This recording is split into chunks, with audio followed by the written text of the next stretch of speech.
کثیر تعداد میں اسلامی بھائیوں نے نامہ اعمال کے ابتدائی دن روزہ رکھ کر اس دن کی برکتیں حاصل کرنے کی کوشش کی۔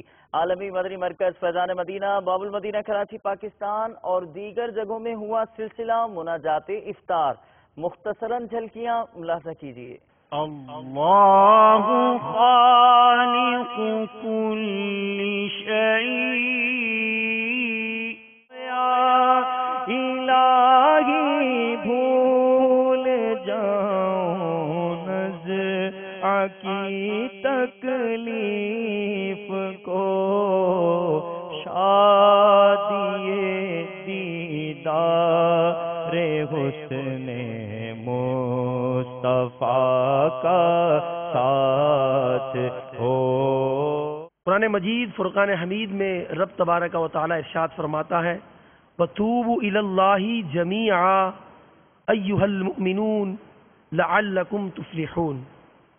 امام اہل سنت اعلیٰ حضرت عظیم البرکت اس کا ترجمہ یوں فرماتے ہیں، اور اللہ کی طرف توبہ کرو اے مسلمانوں، سب کے سب اس امید پر کہ تم فلاح پاؤ۔ سیدنا اسماعیل حقی علیہ رحمۃ اللہ القوی اس آیت کے تحت لکھتے ہیں کہ اللہ عز و جل نے تمام مسلمانوں کو توبہ و استغفار کا اس آیت میں حکم ارشاد فرمایا، اس لیے کہ انسان فطرتاً کمزور باوجود کوشش کے وہ کسی نہ کسی غلطی میں پڑ جاتا ہے۔ امام قشیری علیہ رحمۃ اللہ القوی نے فرمایا توبہ کا سب سے زیادہ محتاج وہ ہے جو اپنے لیے توبہ کی ضرورت محسوس نہ کرے۔ کے مرض سے میں شفا پاؤں گا،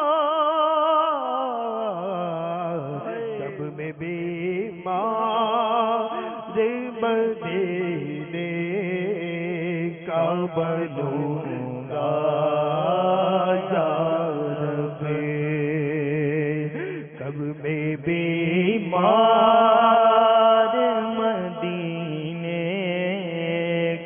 بنوں گا یا رب، اور گر تیرے پیارے کا جلوہ نہ رہا پیش نظر، گر تیرے